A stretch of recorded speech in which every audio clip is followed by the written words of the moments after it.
Hello दोस्तों, मैं मनीष मालव। स्वागत है आपका आपके अपने यूट्यूब चैनल फ्री की एजुकेशन 4.0। दोस्तों, अपनी विभिन्न प्रतियोगी परीक्षाओं में आने वाली मैथमेटिक्स की सीरीज चल रही है। अगर आपने सीरीज नहीं देखी तो आप प्लेलिस्ट में जाकर उस सीरीज से रिलेटेड सभी प्रकार के वीडियोस को देख सकते हैं। दोस्तों, चैनल को सब्सक्राइब नहीं किया तो आप सब्सक्राइब कर लीजिए। पिछले वीडियो में अपन ने आयु से संबंधित सभी प्रकार के क्वेश्चनों को सोल्व किया था। इसी कड़ी में अपना नया टॉपिक आता है घन एवं घनाभ। घन एवं घनाभ का क्षेत्रफल एवं आयतन पढ़ने से पहले अपन जान लेते हैं घन और घनाभ होता क्या है। दोस्तों, जो इस इधर की तरफ आप देख रहे हैं ये है घनाभ और इधर की तरफ जो देख रहे हैं वो है आपके घन। घनाभ में क्या होता है कि ये जो लंबाई और ये चौड़ाई और ये जो ऊंचाई होती है ये सभी अलग अलग होती है, यानी कि ये सेम नहीं होती है इसमें। जबकि घन में क्या होता है कि लंबाई चौड़ाई भी एल रहेगी तो ऊंचाई भी क्या रहेगी आपके एल ही रहेगी, यानी कि लंबाई चौड़ाई ऊंचाई क्या होती है घन में बराबर होती है। जैसे कि आपने देखा होगा पासा जो होता है दोस्तों, इसमें सभी लंबाई चौड़ाई और ऊंचाई जो होती है घन में बराबर होती है, जबकि घनाभ में लंबाई चौड़ाई ऊंचाई बराबर नहीं होती। घन और घनाभ में ये जो होते हैं ये इसके फलक कहलाते हैं। क्या कहलाते हैं? फलक। ये जो फलक होते हैं इन फलकों की संख्या 6 होती है। फलक कितने होते हैं? 6 होंगे। इसमें भी कितने होंगे? 6 ही होंगे। दोनों में फलक कितने होंगे? 6 होंगे। ठीक है, यानी कि कमरे में आप खड़े होकर देखना, कमरे में जब आप ऊपर नीचे साइड में चारों तरफ देखोगे तो 6 आपको आकार के आयताकार पृष्ठ दिखेंगे। वही क्या कहलाएंगे? आपके घनाभ के फलक कहलाएंगे। जबकि इसमें क्या होता है कि वर्गाकार होता है, क्योंकि इसमें लंबाई चौड़ाई और ऊंचाई बराबर होती है, तो ये होता है वर्गाकार। कैसा होता है? वर्गाकार। जबकि ये होता है आयताकार। आयताकार। इसके जो फलक होते हैं वो आपके आयत के जैसे होंगे, यानी कि लंबाई चौड़ाई आयत में क्या होती है? अलग अलग होती है, जबकि वर्ग में लंबाई चौड़ाई जो होती है उसकी वो बराबर होती है।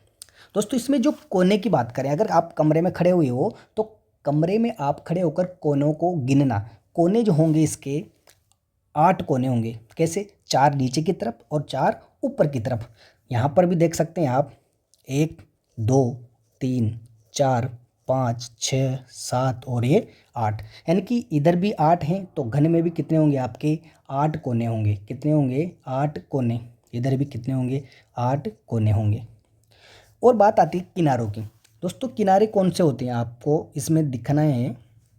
दोस्तों, किनारे जो होंगे आपके ये होंगे, ये जो दिख रहे हैं आपको, ये जो लाइनें खिंची हुई है ये सारी की सारी क्या होंगे? आपके किनारे होंगे। सारे के सारे क्या होंगे? किनारे। इसमें भी सेम ऐसी कैसी ये जितने भी हैं आपके सारे के सारे किनारे होंगी। और एक किनारों की जो संख्या होती है, इन किनारों की संख्या टोटल आप गिनोगे तो आपको मिलेगी ये 12। यानी कि किनारों की संख्या कितनी हो गई? आपके किनारों की संख्या कितनी हो गई? 12। इधर भी कितनी होंगी? 12। यानी कि घन और घनाभ में किनारों की संख्या भी कितनी हो जाएंगी? 12 हो जाएंगी। तो दोस्तों, आप समझ गए होंगे फलक क्या होते हैं और कोने क्या होते हैं और किनारे क्या होते हैं। हमेशा याद रखना, घनाभ में फलक जो होंगे, घनाभ में फलक आयताकार होते हैं, जबकि घन में जो फलक होंगे वो कैसे होंगे? वर्गाकार होंगे। अब चलते हैं इनके क्षेत्रफल और आयतन के सूत्रों की ओर। ये जो घनाभ इधर की तरफ जो लिखे हुए हैं सारे के सारे घनाभ के हैं, और इधर की तरफ जो लिखे हुए हैं आपके घन के सूत्र हैं। घनाभ का संपूर्ण पृष्ठीय क्षेत्रफल जो होता है 2 कोष्टक एल जो है, यहाँ पर ये एल, ये बी और ये एच ऊंचाई होती है। ठीक है, तो एल गुणा बी प्लस बी गुणा एच प्लस एच गुणा एल वर्ग इकाई में। अब वर्ग इकाई का मतलब ये है कि सेंटीमीटर है तो सेंटीमीटर स्क्वायर आएगा, यानी कि वर्ग सेंटीमीटर भी बोल सकते हैं, और मीटर हैं तो मीटर स्क्वायर या फिर वर्ग मीटर बोल सकते हैं। इसका मतलब ये इकाई है। यूनिट क्या है इसकी? इसके बाद आती है अपने विकर्ण की लंबाई। विकर्ण का मतलब ये होता है, आप कमरे में खड़े हो ना, कमरे में एक कोने से दूसरे कोने में अधिकतम जितनी लंबाई की लकड़ी रख सकते हो उसी को ही बोलेंगे अपन विकर्ण की लंबाई। यानी कि आप कमरे में खड़े होकर ऊपर वाले एक कोने को लेना और दूसरी तरफ उसके जस्ट सामने नीचे वाले कोने को लोगे तो आपके वो होगा विकर्ण। जैसे कि यहाँ से लेकर यहाँ तक की जो लंबाई होगी, ये टोटल जो लंबाई है ये कहलाएगी आपके विकर्ण। तो इसमें जो विकर्ण का जो सूत्र होता है √L² + B² + H²। L B H जो है आपके L मीन्स लंबाई है, B मीन्स चौड़ाई है और H मीन्स हाइट मीन्स ऊंचाई है। इसका आएगा इकाई में। इसके बाद आती है आयतन। आयतन है L × B × H घन इकाई। घन इकाई का मतलब इसको मैं इकाई का क्यूब यानी कि जैसे कि सेंटीमीटर हैं तो सेंटीमीटर क्यूब या फिर घन सेंटीमीटर भी लिख सकते हैं। जब अपन क्वेश्चन सोल्व करेंगे वहाँ पर देखेंगे। इसके बाद बात आती है अपने घन के सूत्रों की। घन के जो सूत्र होते हैं, संपूर्ण पृष्ठीय क्षेत्रफल की जब बात करें तो 6 × भुजा स्क्वायर होगा या फिर 6 × L² हो जाएगा इसका, यानी कि संपूर्ण पृष्ठीय क्षेत्रफल जो होगा वो 6 भुजा स्क्वायर या फिर 6L² हो जाएगा। विकर्ण की जो लंबाई होगी इसकी L√3, L मीन्स भुजा √3 इसकी विकर्ण की लंबाई हो जाएगी। और आयतन का जो सूत्र होगा इसका भुजा का क्यूब या फिर अपन लिख सकते हैं L³। एक सूत्र आता है एक्स्ट्रा, कमरे की चारों दीवारों का क्षेत्रफल। उसका जो सूत्र होता है 2 कोष्टक L + B × H। देखो ये कोष्टक है, इस कोष्टक के बाहर है ये H, यानी कि 2 कोष्टक लंबाई प्लस चौड़ाई गुणा ऊंचाई, ये है चारों दीवारों का क्षेत्रफल। तो दोस्तों ये थी अपनी घन एवं घनाभ से रिलेटेड सूत्र और परिभाषाएं। तो दोस्तों अपन चलते हैं अपने क्वेश्चनों की ओर। तो दोस्तों अपना पहला क्वेश्चन है, एक बंद लकड़ी के बक्से की लंबाई चौड़ाई एवं ऊंचाई क्रमशः 90 सेंटीमीटर, 50 सेंटीमीटर और 30 सेंटीमीटर है। बक्से का बाहरी पृष्ठीय क्षेत्रफल कितना होगा, ये ज्ञात करना है अपन को। तो दोस्तों इसमें एक लकड़ी का एक बक्सा है, यानी कि लकड़ी का बक्सा इस प्रकार ही होगा, क्योंकि जिसकी लंबाई चौड़ाई और ऊंचाई अलग अलग हैं तो इसका मतलब एक तरह से वो क्या बनेगा, घना बनेगा। तो उसकी देखो गिवन है अपने पास, L दिया गया है 90 सेंटीमीटर, B दिया गया है 50 सेंटीमीटर और H दिया गया है 30 सेंटीमीटर। तो अपन को ज्ञात करना है बक्से का बाहरी पृष्ठीय क्षेत्रफल, अपन को ज्ञात करना है। तो पृष्ठीय क्षेत्रफल क्या होता है अपने पास, एरिया, टोटल सरफेस एरिया जो होता है 2 कोष्टक L × B + B × H + H × L, ये होता है घनाभ का पृष्ठीय क्षेत्रफल यानी कि संपूर्ण पृष्ठीय क्षेत्रफल। इसमें जब मान रखेंगे L 90 × 50 + 50 × 30 + 30 × 90, यानी कि LBH के इस सूत्र में आपको क्या करना है, मान रखने। और यहाँ पर जो आंसर आएगा वो सेंटीमीटर स्क्वायर में आएगा या वर्ग सेंटीमीटर में आएगा। क्यों, क्योंकि इसमें क्या है, सेंटीमीटर में लंबाई चौड़ाई और ऊंचाई दी हुई है। चलिए दोस्तों इसको जब सोल्व करेंगे अपन, देखो यहाँ पर 9 पंजे 4500 हो जाएंगे, यहाँ पर 3 पंजे 1500 प्लस 9 तिया 2700 हो जाएंगे यहाँ पर। अब इनको क्या करेंगे अपन, जोड़ेंगे तीनों को ही, 2 गुणा, इनको जोड़ने पर आपके 8700 आएंगे, 8700। अब देखो अब ये दोनों आपस में गुणा होंगे तो देखो 00 7 2 14 के 4 हासिल का 1 8 2 16 और 1 17, यानी कि ये जो आंसर आया सेंटीमीटर स्क्वायर में आया। हमेशा याद रखना जब क्षेत्रफल की बात आती है तो स्क्वायर लगता है, जब आयतन की बात आती है तो क्यूब लगता है, जैसे कि सेंटीमीटर क्यूब या फिर घन सेंटीमीटर भी लिख सकते हैं, ये दोनों ही बात एक होती है। अब देखो यहाँ पर ये सेंटीमीटर स्क्वायर में आया, अगर मीटर स्क्वायर में अगर क्वेश्चन पूछा जाए तो इसको अपन आगे इस प्रकार भी सोल्व कर सकते हैं। अगर इसको मीटर में चेंज करना है मुझे तो 17400 बटा 100 गुणा 100। क्यों, क्योंकि ये जो है चूंकि देखो चूंकि 100 सेंटीमीटर बराबर होता है 1 मीटर, याद रखना ये 100 सेंटीमीटर का मतलब होता है 1 मीटर। तो ये स्क्वायर लगा हुआ है यहाँ पर, तो स्क्वायर जैसे होगा तो 100 गुणा 100 हो जाएगा, यानी कि 100 का स्क्वायर 100 गुणा 100 बराबर इधर कितना हो जाएगा, 1 मीटर स्क्वायर। ठीक है, तो यानी कि इसको मीटर स्क्वायर में चेंज करने के लिए अपन क्या करेंगे, 100 गुणा 100 का भाग दे देंगे, 2 जीरो से 2 जीरो कट जाएगी और इधर 2 अंक छोड़ के दशमलव लगेंगे तो 1.74 मीटर स्क्वायर में कन्वर्ट हो जाएगा, यानी कि इसका जो आंसर आएगा 1.74 मीटर स्क्वायर आ जाएगा। इसका वक्र पृष्ठीय क्षेत्रफल बक्सेगा। चले दोस्तों अगला क्वेश्चन है अपने, एक घन का संपूर्ण पृष्ठीय क्षेत्रफल 1014 मीटर स्क्वायर है। घन की भुजा ज्ञात कीजिए। अपन को क्या करना है, घन की भुजा ज्ञात करनी है, जबकि क्या दिया गया है, इसका पृष्ठीय क्षेत्रफल। देखो माना घन की भुजा L है, क्या है, L है, यानी कि मीटर में है, तो यहाँ पर क्या मान लिया मैंने, L मीटर है। अब देखो घन का जो संपूर्ण पृष्ठीय क्षेत्रफल होता है, घन का संपूर्ण पृष्ठीय क्षेत्रफल का सूत्र जो होता है वो होता है आपके 6 गुणा भुजा स्क्वायर। क्या होता है, 6 गुणा भुजा स्क्वायर। और संपूर्ण पृष्ठीय क्षेत्रफल अपन को क्वेश्चन में दिया गया है, तो यहाँ पर अपन क्या लिख देंगे, 1014 बराबर 6 गुणा भुजा क्या मानी अपन ने, L, तो L स्क्वायर। अब अपन को किसका मान निकालना, L का, तो ये 6 जो है बटे में चल जाएगा, या फिर यहाँ से ही डायरेक्ट आप इसको काट सकते हैं। 6 से कटेगा ये आपके एक बार कितने बचे, 4, 41 हो जाएंगे, 6 चंके 36, 36 के बाद कितना बचा, 5, 54 हो गए, 9 चंके 54, यानी कि L स्क्वायर बराबर कितना आ गया आपके 169। अब देखो अपन को निकालना है, अपन को L का मान निकालना है, तो L का मान निकालने के लिए ये L स्क्वायर से इधर की तरफ क्या चला जाएगा, वर्गमूल कन्वर्ट हो जाएगा, यानी कि वर्गमूल हो जाएगा, यानी कि स्क्वायर हटाने के लिए क्या कर लेते हैं अपन, वर्गमूल लेते हैं।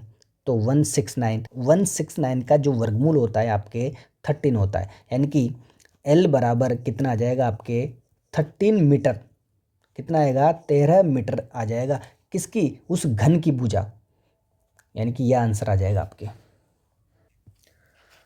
दोस्तों अगला क्वेश्चन है अपने, यदि घनाभ की लंबाई, चौड़ाई और ऊंचाई क्रमशः 12, यानी कि लंबाई तो 12 और चौड़ाई 9 मीटर और ऊंचाई आपके 8 मीटर है, ठीक है, तो विकर्ण की लंबाई ज्ञात कीजिए। अपन को क्या करना है, विकर्ण की लंबाई फाइंड आउट करनी।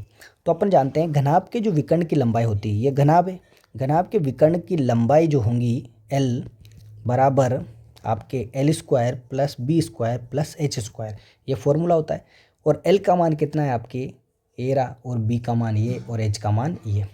तो यहाँ पर अपन इसमें रखेंगे फॉर्मूले में, तो L स्क्वायर यानी कि 12 का स्क्वायर प्लस H स्क्वायर मतलब 9 का स्क्वायर प्लस H स्क्वायर मतलब 8 का स्क्वायर बराबर अंडर रूट 144 प्लस 81 प्लस 64, इनका स्क्वायर करोगे तो ये आ जाएगा आपके। अब इसको क्या करना है, जोड़ना है आपको।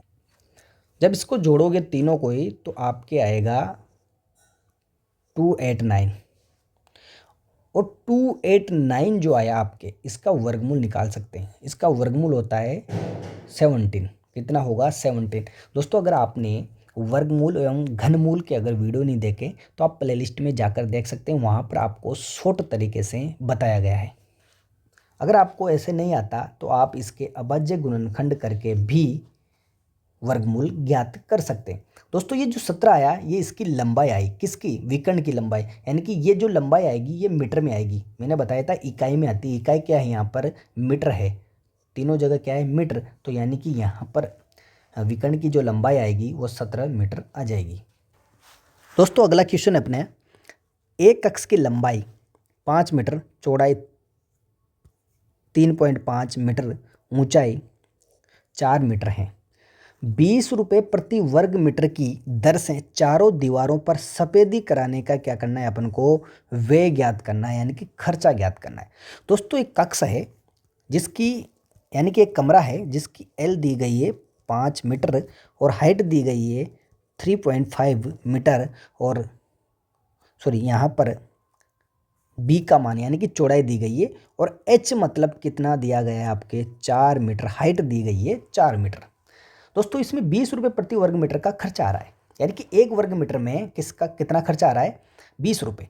तो चारों दीवारों पर सफ़ेदी कराना है। दोस्तों मैंने एक चारों दीवारों का एक सूत्र लिखाया था, उसका क्षेत्रफल ज्ञात करने का। तो दोस्तों चारों दीवारों का क्षेत्रफल, चारों दीवारों का क्षेत्रफल जो होगा वो आपकी क्या होता है, 2 कोष्टक L प्लस B, लंबाई प्लस चौड़ाई गुणा में क्या होता है, ऊंचाई, ये होता है। तो यहाँ पर अपन सूत्र में मान रखेंगे, L का मान कितना है 5 प्लस B का मान कितना है 3.5 गुणा H का मान 4। अब देखो इसको जोड़ोगे आप दोनों को तो कितना आएगा, 2 गुणा, यहाँ पर कोष्टक का मतलब गुणा होता है, तो 5 और 3 कितने 8.5 गुणा 4। जब दोस्तों इन तीनों को आपस में गुणा करोगे तो आपके आएगा 68 मीटर स्क्वायर। क्या आएगा 68 मीटर स्क्वायर। इसको वर्ग मीटर भी बोल सकते हैं क्योंकि यहाँ पर इकाई जो है मीटर में दी गई है तो मीटर स्क्वायर आ जाएगा। अब दोस्तों उसने क्या बोला, यानी कि इसका टोटल जो एरिया आया चारों दीवारों का जो क्षेत्रफल आया वो कितना आया 68 मीटर स्क्वायर। जबकि 1 मीटर स्क्वायर का खर्चा कितना आता है 20 रुपये, यानी कि एक का कितना आता है खर्चा 20 रुपये। तो 68 का कितना आ जाएगा 68 का कितना आ जाएगा आपके 68 को किससे गुणा कर दोगे 20 से। तो 68 को 20 से गुणा करोगे तो टोटल खर्च आ जाएगा आपके। तो 68 को किससे गुणा करोगे 20 रुपये से, तो 20 रुपये से जब गुणा करोगे तो 1360 रुपये का आपके खर्च आ जाएगा। दोस्तों अगला क्वेश्चन है अपने घन के एक पृष्ठ का परिमाप, यानी कि घन का एक पृष्ठ है उसका परिमाप दिया गया है 28 सेंटीमीटर। तो घन का आयतन ज्ञात करो। दोस्तों घन का जो आयतन होता है वो क्या होता है भुजा क्यूब। अब यहाँ पर तो भुजा तो है नहीं, तो अपन को क्या करेंगे ये जो परिमाप दिया गया है इससे क्या निकालेंगे पहले भुजा निकालेंगे। तो भुजा कैसे निकलेगी, देखो दोस्तों घन जो होता है, देखो इसमें क्या दिया गया है घन, और घन जो होता है इसका जो परिमाप यानी कि एक पृष्ठ का, प्रत्येक पृष्ठ मैंने बताया था फलक जो होते हैं, प्रत्येक फलक या पृष्ठ जो होते हैं कैसे होते हैं वर्गाकार होते हैं। शुरू में जब मैंने घन घनाभ बताए थे वहाँ पर बताया कि प्रत्येक पृष्ठ यानी कि फलक जो होते हैं वो वर्गाकार होते हैं। और हम जानते हैं वर्ग का परिमाप क्या होता है 4 गुना भुजा होता है। दोस्तों ये परिमाप दिया गया 28। तो वर्ग की भुजा कैसे निकालेंगे इसके परिमाप के सूत्र से। तो वर्ग का जो सूत्र होता है आपके वर्ग का परिमाप बराबर होगा 4 गुणा भुजा। देखो 4 गुणा भुजा की जगह भुजा रहेगी आपके, अब देखो परिमाप की जगह आपको कितना रखना है 28 बराबर, ध्यान दो इधर 4 गुणा भुजा, अपन को क्या निकालनी है भुजा निकालनी है। तो 4 से ये बटे में चला जाएगा या फिर यहाँ से डायरेक्ट काट सकते हो 7 चौक 28, यानी कि उसकी भुजा कितनी आ गई 7 सेंटीमीटर में। यानी कि जो वर्ग है जो घन है उसकी भुजा आ गई आपके पास 7 सेंटीमीटर। अब निकालना क्या है अपन को आयतन निकालना है। तो आयतन क्या होता है v जो होता है वॉल्यूम जो होता है वो होता है भुजा क्यूब। भुजा कितनी आई 7, 7 का क्यूब करेंगे तो कितना आएगा 7 का घन एवं घनमूल में मैंने पढ़ाया था 343 होता है। क्या होता है 343। अब यहाँ पर देखो आयतन की बात है तो सेंटीमीटर है तो या तो सेंटीमीटर क्यूब लिखो या फिर घन सेंटीमीटर लिखो। क्या लिखो घन सेंटीमीटर। तो इसका आंसर यह हो जाएगा। दोस्तों अगला क्वेश्चन आता है अपने एक समांतर षटफलक की लंबाई चौड़ाई और ऊंचाई का अनुपात 6:5:4 है और उसका संपूर्ण पृष्ठीय क्षेत्रफल 33,333 वर्ग सेंटीमीटर है।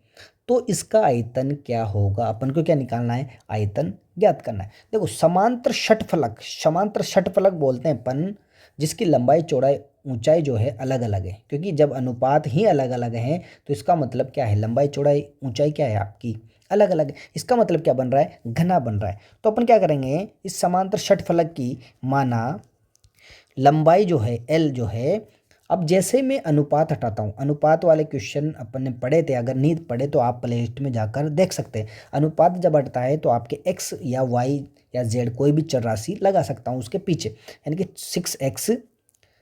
अब देखो 6x मान लिया मैंने। अब यहाँ देखो सेंटीमीटर में है तो मैं क्या मान सकता हूँ इसको सेंटीमीटर भी मान सकता हूँ, ठीक है सेंटीमीटर मान लिया। और b जो है 5x मीटर बन जाएगा सेंटीमीटर में, और h जो बनेगी 4 सेंटीमीटर x लग के बन जाएगी यहाँ पर। अब देखो l आ गई b आ गई h आ गई। अब उसने क्या कहा कि संपूर्ण पृष्ठीय क्षेत्रफल कितना है ये है। तो अपन जानते हैं संपूर्ण पृष्ठीय क्षेत्रफल का टोटल सरफेस एरिया का जो फॉर्मूला होता है 2 कोष्टक l गुणा b प्लस b गुणा h प्लस h गुणा l होता है।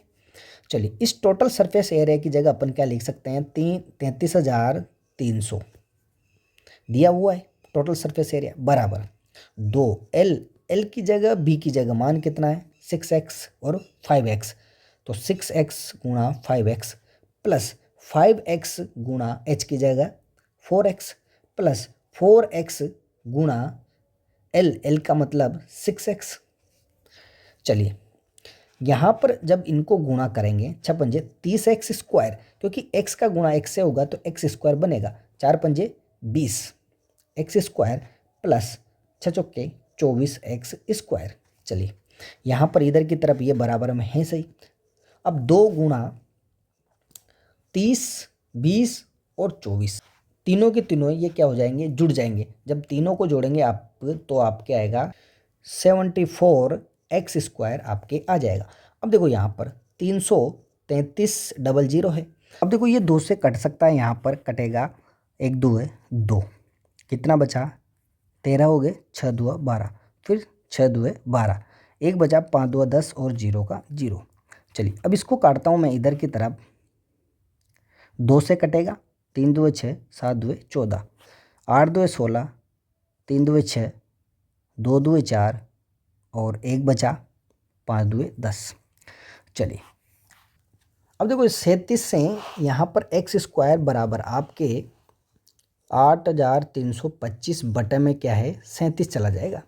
अब देखो 8325 में भाग देना है आपको, किसका 37 का। जब आप इसको 37 का भाग दोगे तो आपके आएगा 225। कितना आ जाएगा 225, आप भाग करके देखना। अब देखो यहाँ पर x² का जो वैल्यू आया आपके वो आया 225। अपन को निकालना है x का वैल्यू, तो ये क्या होगा वर्गमूल हट जाए, वर्ग इधर से हट के यहाँ पर चला जाएगा, यानी कि वर्गमूल बन जाएगा। तो 225 का वर्गमूल कितना होता है आपके 15, कितना होगा 15।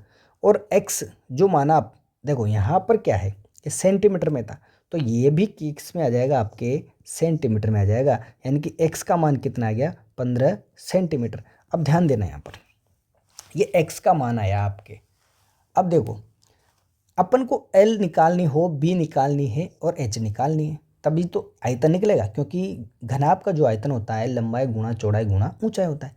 तो L B H नहीं निकली अभी तक, तो क्या करेंगे L का मान निकालने के लिए अपन x की जो वैल्यू है वो कहाँ पर रखेंगे, इनमें रखेंगे, ठीक है। तो L का मान कितना होगा 6 गुणा कितना आया 15, तो 15 से गुणा, इधर 5 गुणा किससे गुणा 15 से, और 4 गुणा किससे गुणा 15 से, यानी कि सब जगह किससे गुणा हो जाएगा 15 से गुणा हो जाएगा। तो ये तो आ जाएगा 90 सेंटीमीटर, और ये आ जाएगा आपके 75 सेंटीमीटर, और ये आ जाएगा आपके 4 15 60 सेंटीमीटर, यानी कि लंबाई चौड़ाई और ऊंचाई आपके आ चुकी। और हम जानते हैं घनाभ का जो आयतन होता है L गुणा B गुणा H होता है, V वॉल्यूम जो होता है इसका जो सूत्र होता है। अब यहाँ पर LB जो आया, LBH जो आया वो यहाँ पर रखेंगे अपन। 90 गुणा कितना आया 75 गुणा 60। अब इन तीनों को आपको क्या करना है गुणा करना है।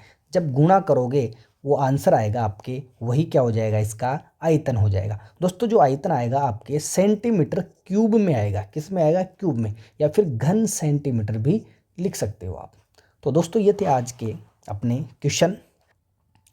दोस्तों आगे के क्वेश्चन अपन नेक्स्ट वीडियो में सोल्व करेंगे। तब तक के लिए जय हिंद जय भारत।